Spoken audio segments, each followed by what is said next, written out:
Naturaleza de la luz y la óptica geométrica.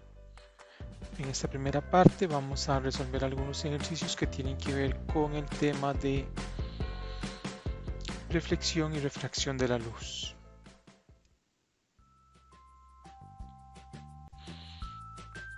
Dice el primer ejercicio: dos espejos planos se intersecan en ángulos rectos. Un rayo láser incide en el primero de ellos en un punto situado a 11,5 centímetros de la intersección. ¿Cómo se ilustra en la figura? ¿Para qué ángulo de incidencia cita en el primer espejo el rayo incidirá en el punto medio del segundo, que mide 28 centímetros de largo, después de reflejarse en el primer espejo?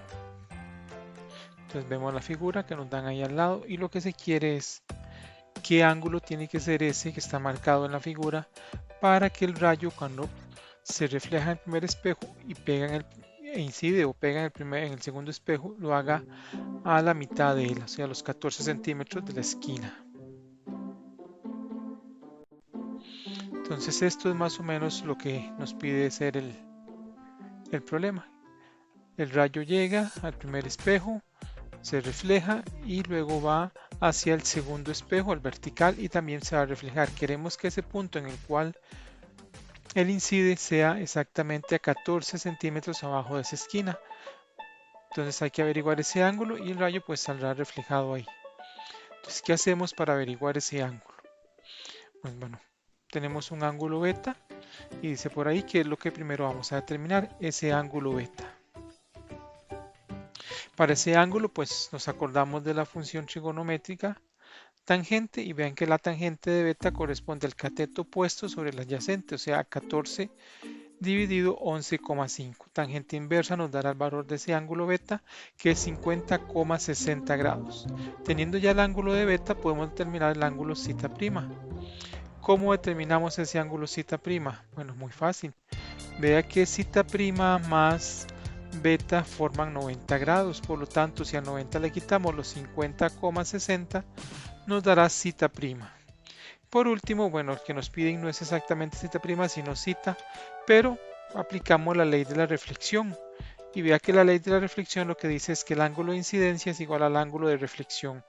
En óptica, debemos de recordar que los ángulos se miden de la normal hacia el rayo. De la normal hacia el rayo. Entonces, de ahí que el zeta prima es igual al ángulo zeta y por lo tanto será 39,40 grados.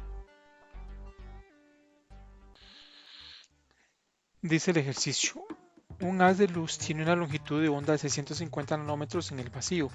Pregunta A: ¿cuál es la rapidez de esta luz en un líquido cuyo índice de refracción a esta longitud de onda es de 1,47? Pregunta B: ¿cuál es la longitud de onda de estas ondas en el líquido? Entonces lo primero que nos están pidiendo es la rapidez de la luz en ese líquido. Entonces, ¿qué hacemos para encontrar esa rapidez? Bueno, nos acordamos de la definición del índice de refracción. Recuerden que el índice de refracción es un valor adimensional, puesto que es la razón de dos rapideces, la rapidez de la luz en el vacío entre la rapidez de la luz en el medio en estudio o en la sustancia en estudio. Así las cosas, vemos que n es igual a c entre v. C es la notación que empleamos para la rapidez de la luz en el vacío. Despejando de ahí nos queda que entonces v corresponde a c entre n.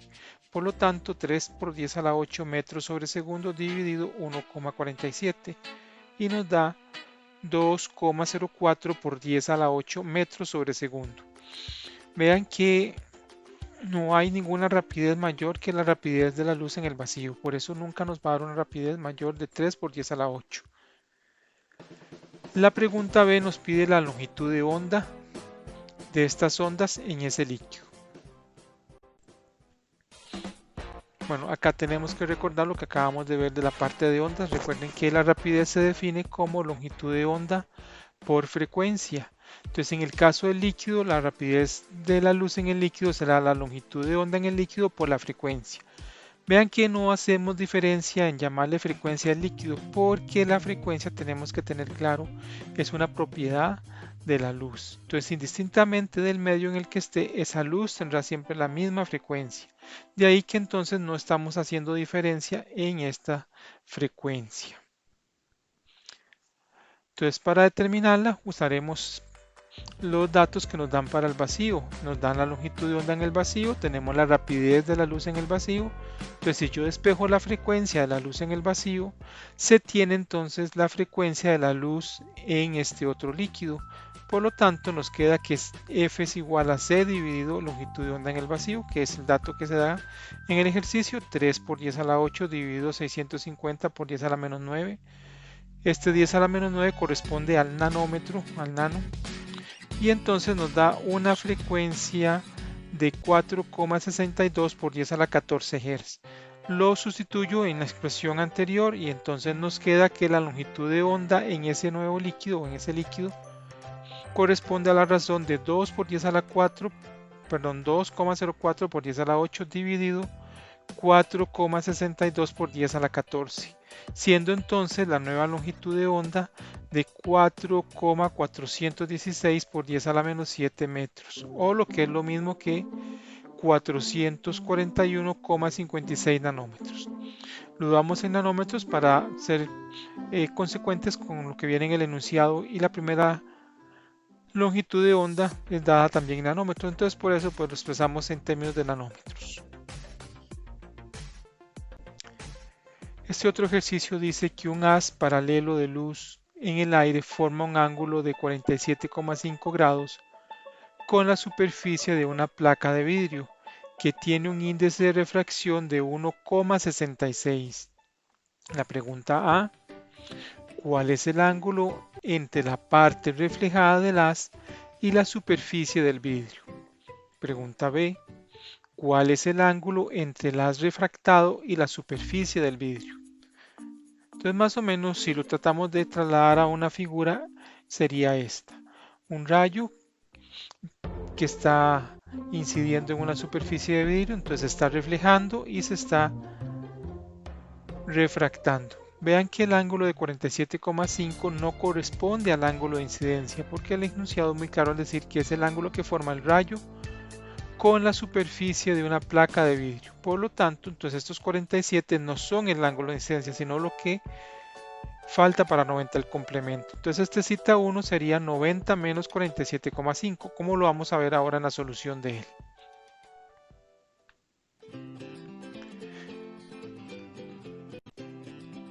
Bueno, el ángulo entre la parte reflejada del haz y la superficie del vidrio corresponde al ángulo que se está dando como alfa igual a 47,5. Vea que ese ángulo no es el ángulo de incidencia. Para la parte B nos dicen el ángulo entre el haz refractado y la superficie del vidrio corresponde a beta. Entonces veamos este beta. ¿Quién es este beta por acá? Aquí lo vamos a ver en la imagen, que es la misma que teníamos hace un rato. Entonces vea que para encontrar a beta, que es el que nos están pidiendo, necesitamos encontrar zeta sub 2. Entonces, ¿cómo obtenemos zeta sub 2? Vea que beta no es el ángulo refractado. Entonces ahora sí, lo que hacemos es aplicar Snell para determinar ese ángulo 2. Mediante Snell, ¿qué es lo que dice? Bueno, que el índice de refracción del medio 1 por el sen del ángulo incidente en el medio 1 es igual al índice de refracción del medio 2 por sen del ángulo refractado. En este caso sería entonces n del aire por sen del ángulo en el aire es igual a n del vidrio por sen del ángulo en el vidrio. El n del aire es 1 y en este caso el sen del ángulo en el aire corresponde a 90 menos 47,5 por el, bueno, igual a el n del vidrio, en este caso 1,66 por el sen del ángulo en el vidrio. De ahí voy a despejar el ángulo en el vidrio, que ese ángulo en el vidrio correspondería al zeta sub 2 y nos da un ángulo de 24 grados. Teniendo ya el ángulo de 24 grados, podemos determinar el ángulo beta, que es el que nos está pidiendo el ejercicio, que sería pues beta igual a 90 menos ese ángulo 2, que es el ángulo en el vidrio, y nos da entonces un beta de 66 grados. Recordemos que ni beta ni el de 47,5 corresponden a los ángulos que usamos en la ley de la reflexión y la ley de Snell. ¿Por qué? Porque pues, los ángulos se miden en óptica de la normal es la perpendicular a la superficie hacia el rayo. Entonces que quede claro cómo se miden los ángulos en óptica. Bueno, siguiente ejercicio. Una capa de aceite n igual a 1,45 flota sobre agua n igual a 1,33. Un rayo de luz brilla en el aceite con un ángulo de incidencia de 40 grados. Encuentre el ángulo que el rayo hace en el agua. Entonces vea que nos están pidiendo el ángulo luego de que atravesó toda la capa de aceite. Viene en el aire, entra con 40 grados, pasa al aceite, del aceite va al agua. Ese ángulo que está formando en el agua es el que nos están pidiendo. Ese que hemos llamado en la figurita como alfa. Entonces aquí pues hemos dado un poquito de nombre a los ángulos. El ángulo en el aire, que es los 40 grados, cita aire. Cita aceite, vea que el cita aceite se forma en dos partes, como lo vemos ahí marcado, tanto en la superficie 1 como en la superficie 2. Y luego tenemos el cita en el agua, que es el ángulo que nos están pidiendo, el que habíamos llamado alfa en la parte anterior. Entonces vamos a aplicar la ley de Snell para los dos medios, o sea, para las dos interfaces, para la interfase aire-aceite, aceite-agua.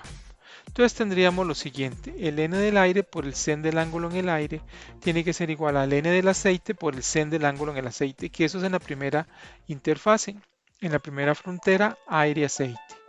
Luego vamos a la segunda frontera, vean que el ángulo de refracción de la superficie aire-aceite corresponde entonces ahora al ángulo de incidencia en la superficie aceite-agua. Por eso usamos n del aceite por sen del ángulo en aceite es igual a n del agua por sen del ángulo en el agua. Entonces vean algo curioso. Por así decirlo, A es igual a B, pero B es igual a C. Entonces vea que yo puedo igualar a A con C. O sea, podemos igualar en forma directa el primer medio con el último medio aplicando la ley de Snell, según se observa de eso que acabamos de anotar, eso que acabamos de encontrar.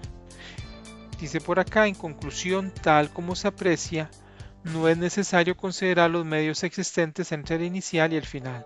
Entonces basta con considerar la incidencia en el primer medio y la parte de refracción en el último medio. Entonces tendríamos lo siguiente. N del aire por sen del aire es igual a N del agua por sen del agua. 1 por sen de 40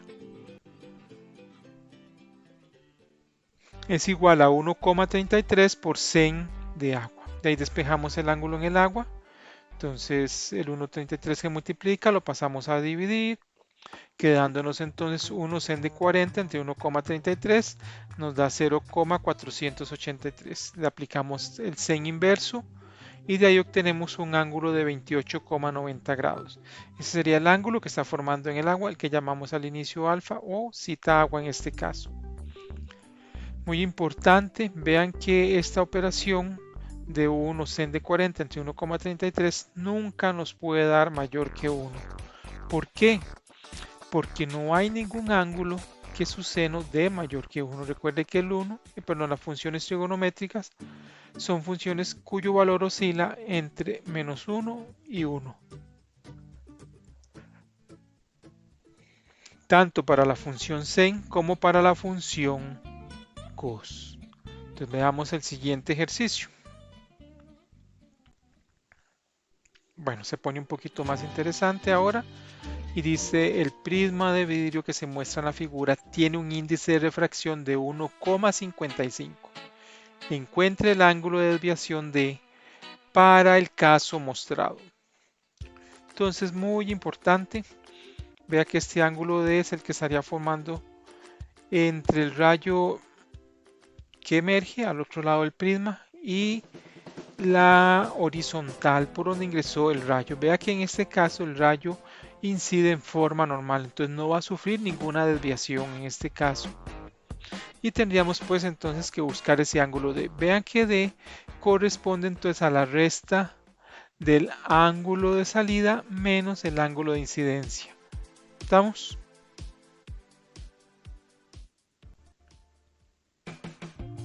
Como se aprecia en la figura, el ángulo D corresponde a la diferencia del ángulo de salida, cita aire, menos el ángulo de incidencia en la segunda superficie, cita vidrio. Entonces D es igual a la diferencia del ángulo en el aire menos cita o ángulo de incidencia, que es el ángulo del vidrio. Entonces, por lo tanto, se debe buscar ambos ángulos, el ángulo en el aire y el ángulo en el vidrio. En el caso del ángulo de incidencia en el vidrio, se debe aplicar la trigonometría de triángulos. Para el ángulo en el aire se debe aplicar la ley de Snell. Entonces, vea que ya sabemos cómo vamos a determinar los dos ángulos. Entonces, pues, determinamos cada uno de ellos.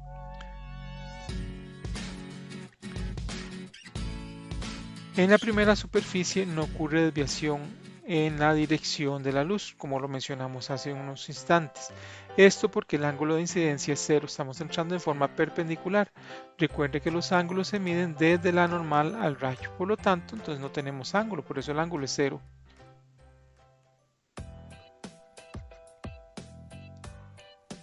En la segunda superficie, cita su I es igual a 30. Pues sus lados son mutuamente perpendiculares a los lados del ángulo del vértice. Bueno, veámoslo con más detalle cómo determinar esos 30 grados. Entonces vea que el rayo entra en forma perpendicular a la primera superficie, entonces tenemos un triangulito rectángulo donde tendríamos 90, el que está marcado en rojo, ese arquito en rojo, más 30 grados más alfa. La suma de esos tres ángulos, ¿cuánto nos debe dar? ¿Cuánto nos debe dar esos ángulos? Bueno, 180, pero como es un triángulo rectángulo, vean que 30 más alfa tendría que dar entonces 90.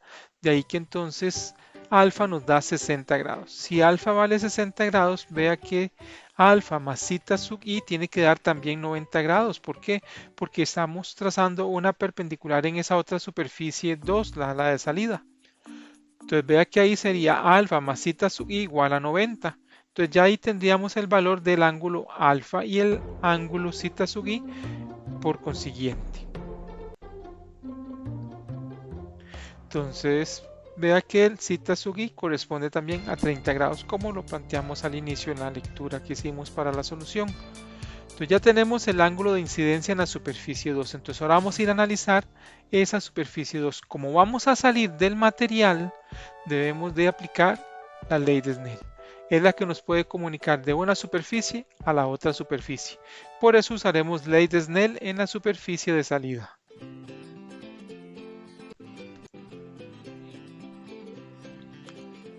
Si aplicamos la ley de Snell en la superficie de salida, tendremos lo siguiente. N del vidrio por sen del ángulo en el vidrio va a ser igual a N del aire por sen del ángulo en el aire. El N del vidrio lo da el enunciado, 1,55 por sen de 30, que es el ángulo de incidencia en la superficie 2. Va a ser igual al N del aire, que es 1 por sen de ángulo en el aire. De ahí despejamos el ángulo en el aire, pues primero el sen. Entonces 1,55 por sen de 30 dividido 1 nos da 31 sobre 40, que es más o menos 0,775. Por supuesto lleva un poquillo más de decimales, pero con 3 va a ser suficiente. Entonces aplicamos el sen inverso de ese numerito y ese sen inverso nos da un ángulo en el aire de 50,81 grados. Entonces ya tenemos el ángulo de salida, teníamos ya el ángulo de incidencia, que era 30 grados. Entonces, ¿cuánto nos va a dar el ángulo D? Bueno, el ángulo D nos estaría dando entonces 20,81 grados, que corresponde al ángulo en el aire, que es el de 50,81, menos el ángulo en el vidrio o el ángulo de incidencia, cita sub i, 50,81 menos 30, entonces nos da 20,81.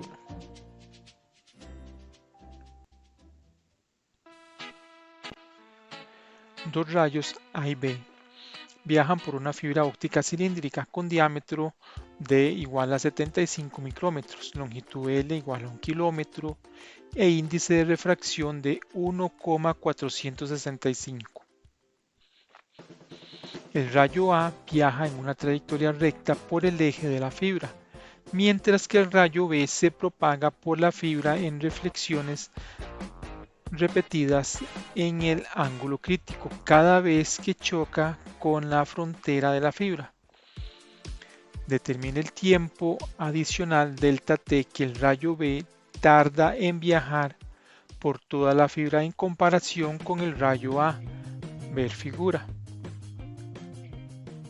Suponiendo que A, la fibra está rodeada por aire, n igual a 1, y B, la fibra está rodeada por un blindaje cilíndrico de índice de refracción 1,460. Entonces, realmente lo que nos está pidiendo el ejercicio es cuánto más tarda el rayo B en atravesar toda la fibra por ir haciendo múltiples rebotes dentro de ella. Eso es realmente lo que nos está pidiendo. Entonces, bueno, ¿qué haríamos para determinar eso? Bueno, lo primero es entonces pensar en el tiempo, en cómo determinar ese tiempo. Veamos cómo lo haremos. Bueno, el caso A corresponde a cuando la fibra está rodeada de aire. Nos piden el tiempo. Entonces vea que para la luz lo hace su movimiento con rapidez constante, por lo tanto, esta rapidez será la distancia total que recorra entre el tiempo. De ahí que el tiempo será entonces esa distancia total entre dicha rapidez. Despejamos el tiempo porque es lo que andamos buscando. Entonces vea que para poder obtener el tiempo necesitamos saber cuánto vale el dt y cuánto vale esa rapidez.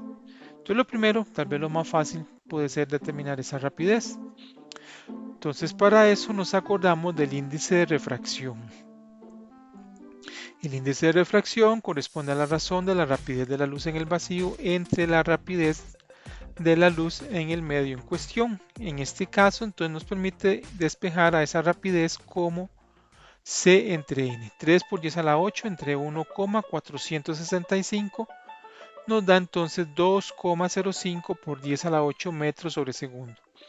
Esa es la rapidez con que la luz viaja a través de la fibra.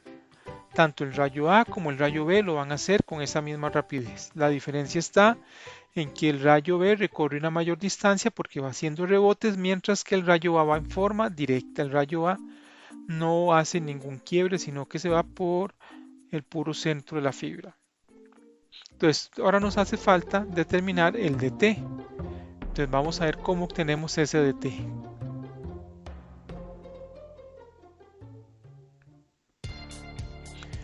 Entonces lo primero es SDT, pero para el rayo B, porque el rayo A, el DT vale el kilómetro, 1000 metros, ¿no? Pero para el caso B es mucho más laborioso su determinación. Entonces, ¿cómo lo hacemos? Bueno, veamos el siguiente triángulo.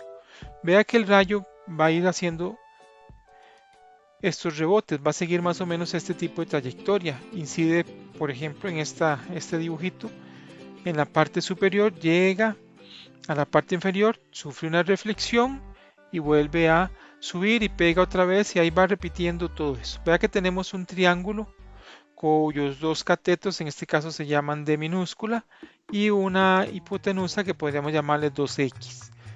Perdón, una base, porque la hipotenusa realmente es este D que está por ahí. Entonces, ¿cómo determinamos ese D? Vamos a ver.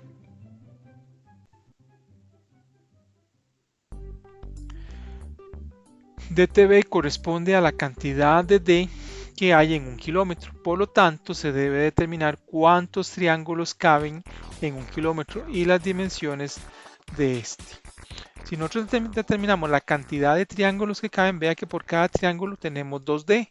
Entonces podríamos tener el dato de lo que vale D, lo multiplicamos por 2, lo multiplicamos por la cantidad de veces que se repite eso, la cantidad de esos triangulitos que caben ahí, tendríamos ya el valor de dTB. Bueno, algo importante que da el ejercicio es que ese angulito con el cual está pegando la luz en el borde de la fibra corresponde al ángulo crítico. Entonces ese ángulo crítico nosotros podemos determinarlo. ¿Por qué? Porque conocemos los dos índices de refracción, el del medio externo, que en este primer caso corresponde al aire, más también nos dan el índice de refracción de la fibra, 1,465.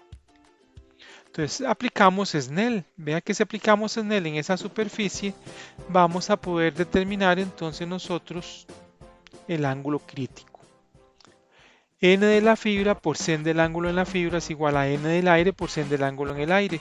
En el caso del aire, vea que si estamos en una situación de ángulo crítico, no pasaría nada de luz hacia el otro medio, sino que parte de ella se iría por esa interfase.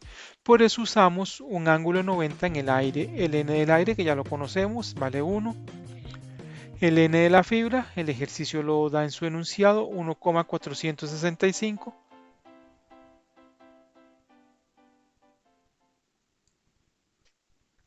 Entonces vean que de ahí podemos despejar el sen del ángulo crítico para poder obtener al final pues el ángulo crítico. 1 por sen de 90 dividido 1,465 nos da 0,683. Le aplicamos el sen inverso a ese dato y nos da el ángulo crítico, 43,05. Ese es el ángulo crítico que vamos a emplear entonces para poder determinar el DTB. Entonces vea que ahí vemos dónde está ubicado ese ángulo crítico, eso es 43,05, que es en esa cúspide de ese triángulo. Vamos a analizar medio triángulo, luego vamos a corregir eso multiplicando por 2 las variables que así lo requieran, pero vamos a determinar ahora quién es ese X y quién es D por ahí. Entonces vea que vamos enfocados a determinar X y D. Conocemos un ángulo de 43,05 y conocemos también un cateto que es 75 por 10 a la menos 6 metros. Eran micrómetros, lo hemos pasado a metros. Recuerde que nuestra unidad de distancia son los metros. Entonces para averiguar la distancia D aplicamos el coseno del ángulo crítico. El coseno del ángulo crítico corresponde a la razón del cateto adyacente sobre la hipotenusa. La hipotenusa corresponde a D. Entonces, por lo tanto, 75 por 10 a la menos 6 dividido D va a ser el sen del ángulo crítico. Entonces, vea que de ahí despejamos a D como 75 por 10 a la menos 6 dividido coseno de 43,05. Nos da que D corresponde a una distancia de 1,026 por 10 a la menos 4 metros. También vamos a ocupar ese X. Entonces para X podemos pensar ya sea en la función sen o en la tangente.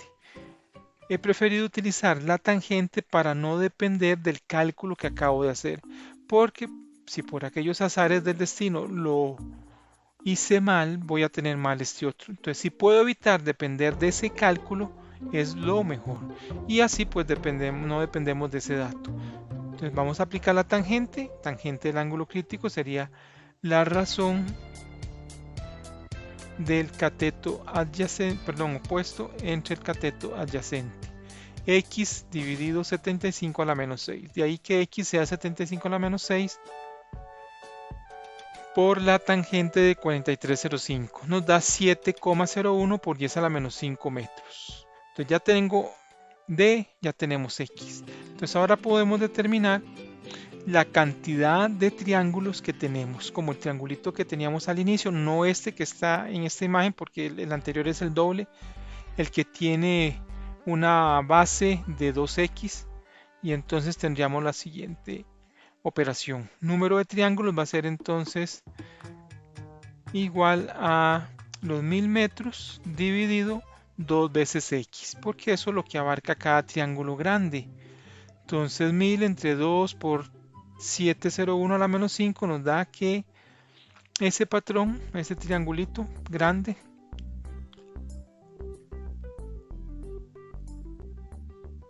cabe 7 millones de veces, 7.136.628,379 veces. Teniendo eso, podemos determinar el DTB, que habíamos llamado hace un rato.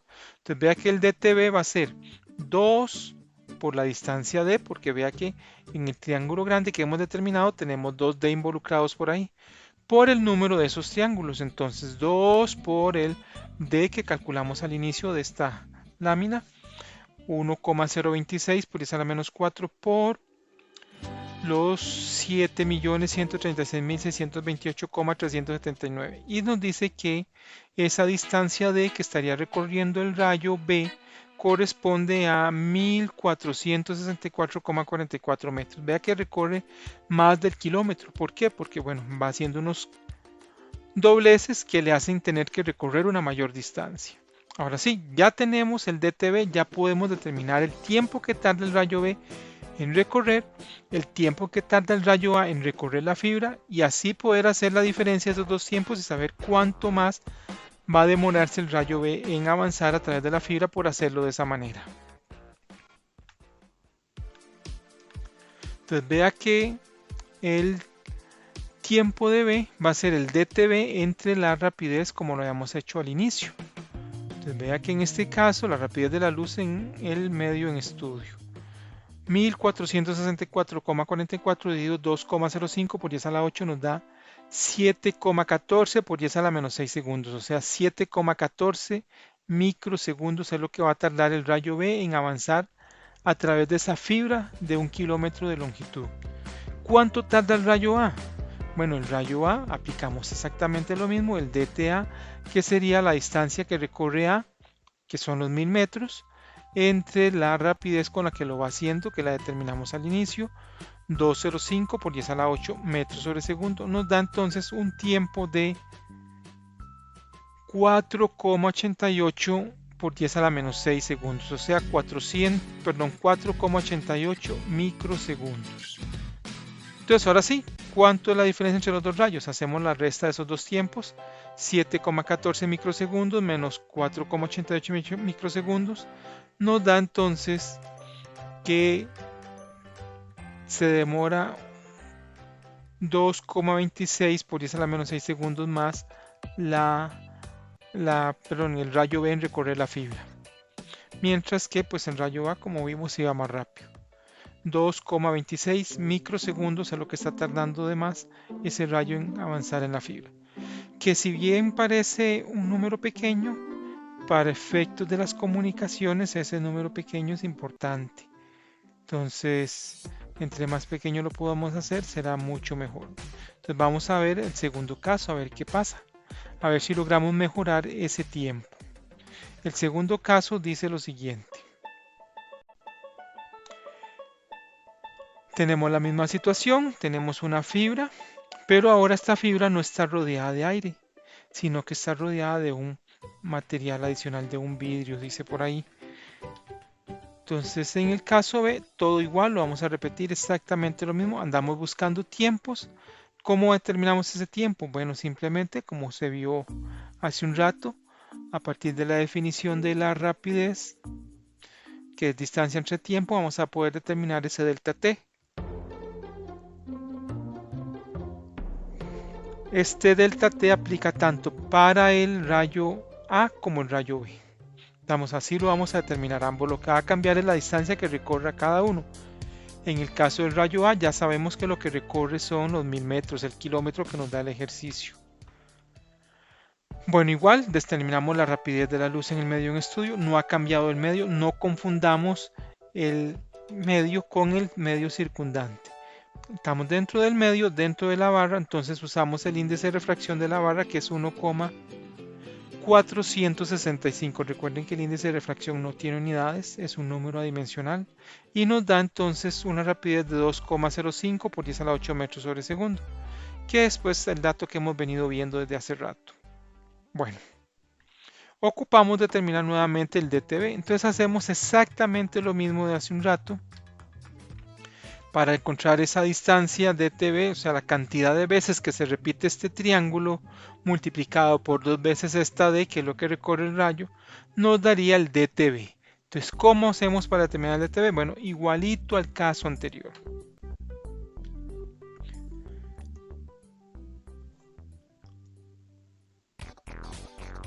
Entonces aplicamos nuevamente Snell. Si aplicamos Snell encontramos un nuevo ángulo crítico que ahora es casi 90, vea que es 85,26 grados. Ese es el ángulo que tendríamos, el ángulo crítico. Teniendo el ángulo crítico nos vamos nuevamente al triángulo y vamos a determinar entonces el valor de X y el valor de D para hacerlo exactamente igual a como se hizo en el caso anterior. Vean que lo que está cambiando en este caso, en esta situación, es que ya no es el índice del aire, sino es el índice de refracción de la fibra que está fuera del vidrio que está recubriendo este material. Entonces ese es el que estamos determinando.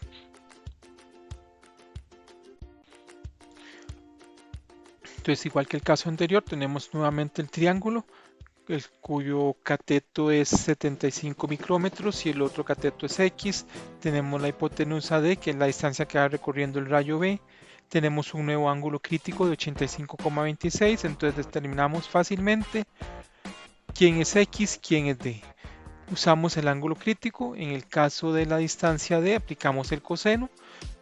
Coseno es la razón del cateto adyacente. En este caso, el cateto adyacente corresponde a los 75 por 10 a la menos 6 metros. Y la hipotenusa corresponde a D. Nos da un nuevo D de 6,69 por 10 a la menos 4 metros. Determinamos también el valor de X aplicando la tangente, como lo hicimos hace un rato. Podemos hacerlo perfectamente con el seno, pero queremos evitar depender de algo que ya calculamos. Y en la medida de lo posible que podamos hacerlo así, es lo mejor para evitar dobles errores, doble penalidad en la solución de un ejercicio. Entonces aplicamos la tangente, nos da que corresponde a X entre el cateto adyacente, que es 75 a la menos 6. De ahí nos da un X de 9,66 por 10 a la menos 4 metros. Teniendo ya los X, ahora vamos a determinar la cantidad de veces que se repite ese triángulo, que es el doble del que está aquí en la imagen. Entonces sería el número de veces de ese triángulo, la distancia total que tenemos de extremo a extremo, el kilómetro, entre la cantidad del nuevo X, dos veces, ¿verdad? Recuerde que ese triángulo es el doble de eso. Por eso entonces multiplicamos por 2 ahí. Nos da que, a diferencia del caso anterior, ahora se repite ese triangulillo 517.598,34 veces. Y aquí no es tan grande como el de hace un rato, que eran 7 millones. Pero bueno, funciona exactamente la misma historia. Ahora determinamos la distancia DTB. La distancia DTB va a ser entonces dos veces la distancia D por la cantidad de veces que se repite ese patrón.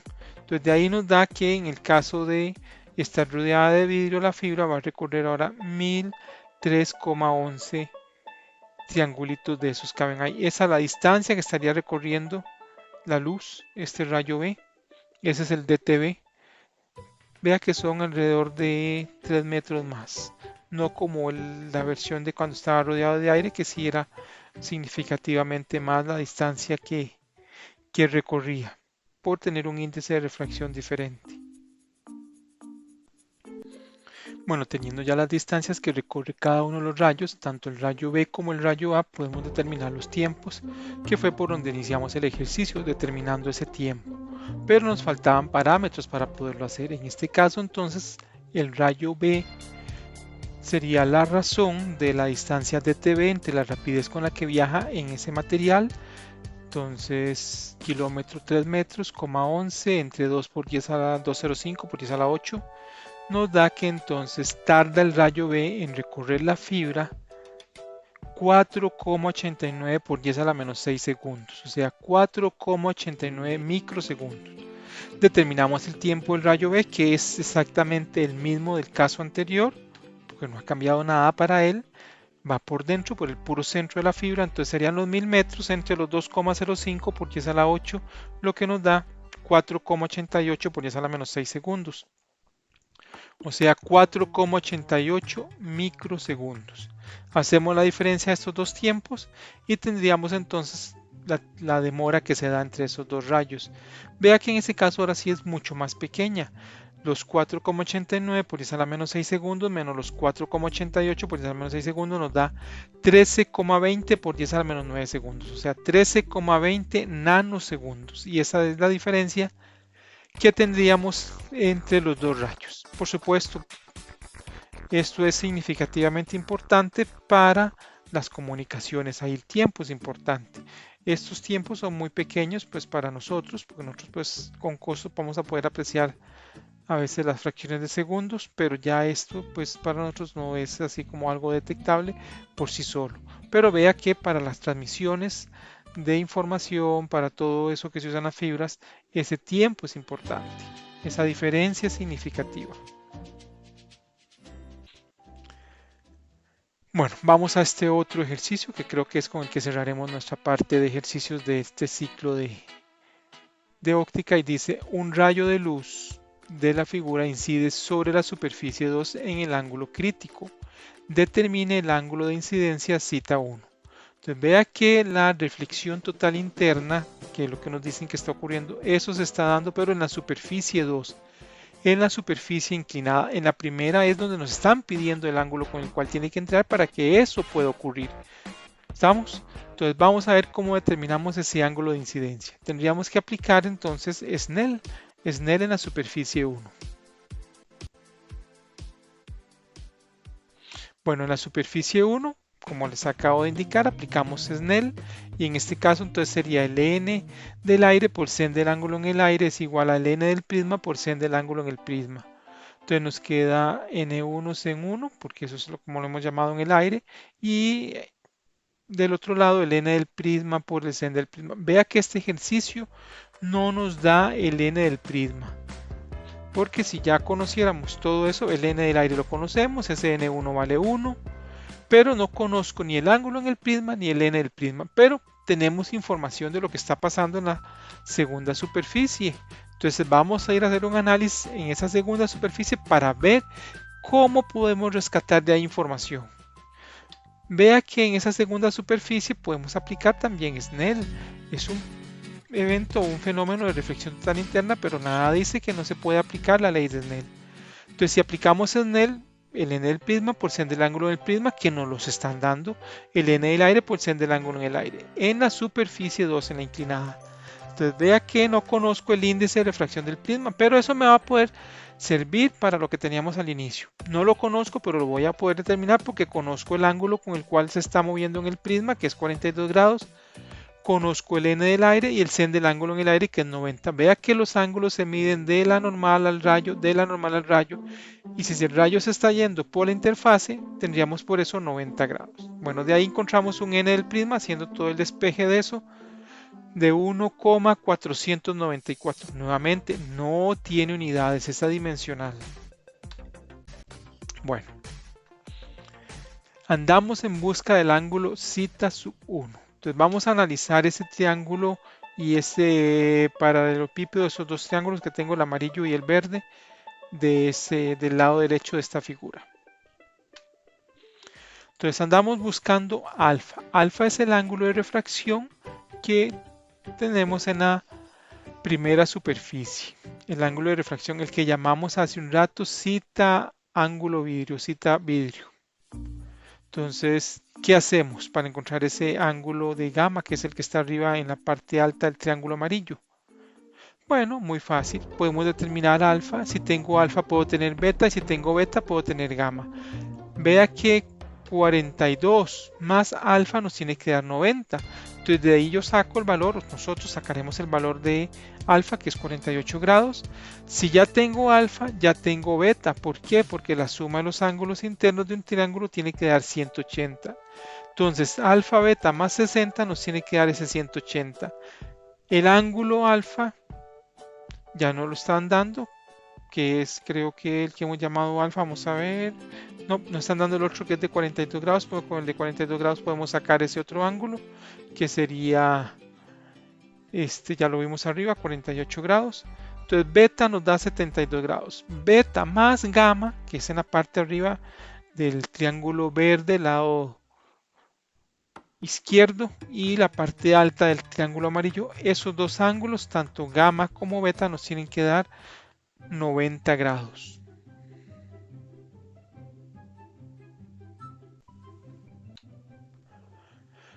Entonces beta más gamma es 90, de ahí sale que el ángulo gamma es 18, entonces me devuelvo ahora sí, ya tengo el ángulo de refracción, me devuelvo al inicio del ejercicio cuando hayamos aplicado Snell en la primera superficie para poder tener ese ángulo de incidencia 1. Vea que el ángulo gamma también le hemos llamado ángulo del prisma, entonces aquí lo tenemos y entonces vea que el sen de ese ángulo nos va a dar 0,46. Le aplicamos el sen inverso y si aplicamos el sen inverso tendríamos el valor del ángulo. Entonces vea que el rayo tendría que incidir en la superficie 1 para que se pueda dar la reflexión total interna en la superficie 2 con un ángulo de 27,46 grados. Y bueno, Con esto terminamos nuestra clase de práctica de la parte de los temas, de los primeros temas de óptica. Así es que pues muchas gracias. Cualquier duda, ahí queda el correo para que me escriban, rfiguero@gmail, y con gusto los atiendo.